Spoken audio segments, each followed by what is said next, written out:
Hello बच्चों, चलिए प्रश्न को समझते हैं। 127 डिग्री सेंटीग्रेड पर 1 मोल नाइट्रोजन गैस गामा बराबर 1.5 रुद्धोष्म अवस्था में संपीड़ित की जाती है जब तक इसका आयतन प्रारंभिक आयतन का 1/3 हो जाता है। निकाय का कृत कार्य की गणना कीजिए। अर्थात निकाय द्वारा किए गए कार्य की हमें गणना करनी है। आर बराबर होता है 8.31 जूल प्रति मोल गुणा केल्विन। मुख्य अवधारणा में हम देख सकते हैं कि रुद्धोष्म प्रक्रम वह प्रक्रम है जिसमें कि ऊष्मागतिकी निकाय एकदम से होता है ताकि उसकी ऊष्मा में कोई परिवर्तन नहीं हो। अर्थात रुद्धोष्म प्रक्रम वह ऊष्मागतिकीय प्रक्रम है जिसमें कि ऊष्मा में कोई परिवर्तन नहीं होता है तथा इसके लिए दाब व आयतन में संबंध होता है कि दाब गुणा आयतन की घात गामा बराबर नियत होता है तथा इसे हम दो विभिन्न स्थितियों के लिए लिख सकते हैं। P1 V1 की घात गामा बराबर हो जाएगा P2 V2 की घात गामा के। तथा रुद्धोष्म प्रक्रम में किए गए कार्य को हम इस प्रकार से लिख सकते हैं कि W बराबर होता है म्यू गुणा R बटा होता है गामा -1 और ये हो जाएगा T1 माइनस T2, जहाँ म्यू पदार्थ की मात्रा है, मोल में मात्रा है तथा R गैस नियतांक है और गामा बराबर होता है Cp बटा Cv जो कि अलग अलग गैसों के लिए अलग अलग होता है। और T1 का मान है प्रारंभिक ताप और T2 है अंतिम ताप। इस प्रकार से हम रुद्धोष्म प्रक्रम के लिए कार्य की गणना कर सकते हैं। रुद्धोष्म प्रक्रम के लिए कार्य।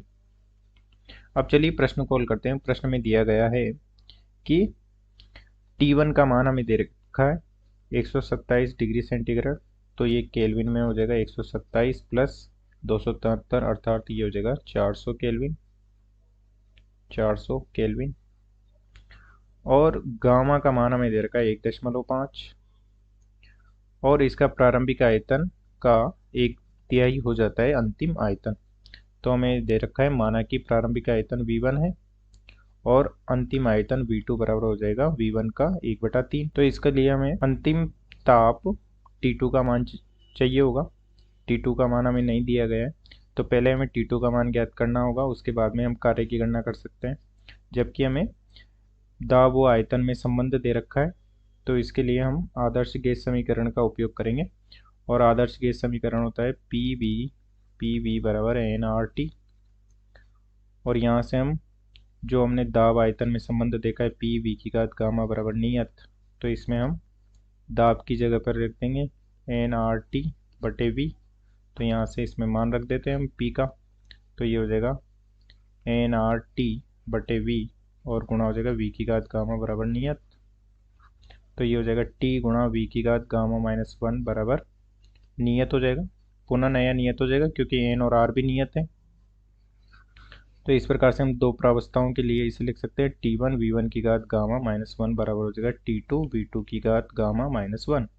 और यहाँ पर हमें दे रखा है कि T1 का मान हो जाएगा 400 केल्विन जो कि हमने ज्ञात कर लिया है। V2 हो जाएगा प्रारंभिक आयतन का 1/3, तो इसमें मान रख देते हैं हम। तो T1 बराबर हो जाएगा 400 केल्विन, V1 गामा की घात -1, T2 का मान हमें पता नहीं है, ज्ञात करना है। और V2 बराबर हो जाएगा V1 की घात गामा -1 और ये 3 की घात भी हो जाएगा गामा -1 और गामा का मान दे रखा है हमें 1.5, तो गामा -1 हो जाएगा 0.5। तो यहाँ से V1 की घात गामा -1 से V1 की घात गामा -1 कट जाएगा और ये हो जाएगा T2 बराबर 400 गुणा 3 की घात हो जाएगा 0.5 और ये हो जाएगा हल करने पर 692.8 केल्विन। 692.8 केल्विन T2 का मान हमें प्राप्त हो चुका है। अब T2 का मान हमें प्राप्त हो चुका है तो इससे हम कार्य की गणना कर लेंगे। तो W बराबर हो जाएगा म्यू गुणा R बटे हो जाएगा गामा -1 और ये हो जाएगा T1 माइनस T2। चूँकि 1 मोल हमें मात्रा दी गई तो म्यू बराबर हो जाएगा 1 मोल और R बराबर हो जाएगा 8.31 और गामा -1 का मान हो जाएगा 0.5 और T1 का मान है 400 केल्विन और T2 का मान है 692.8 केल्विन। तो मान रख देंगे इसमें।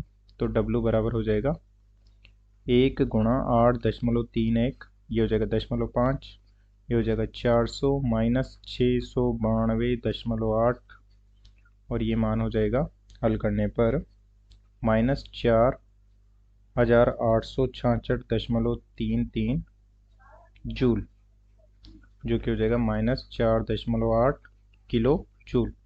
और यहाँ पर ऋणात्मक चिन्ह प्रदर्शित कर रहा है कि जो निकाय है उस पर कार्य करना पड़ रहा है। निकाय स्वयं कार्य करता है तो वो धनात्मक कार्य होता है, और निकाय पर जब कार्य किया जाता है तो वो ऋणात्मक कार्य होता है। अतः दिए गए प्रश्न को हमने हल कर दिया है। आशा करते हैं आपको समझ में आया होगा। धन्यवाद।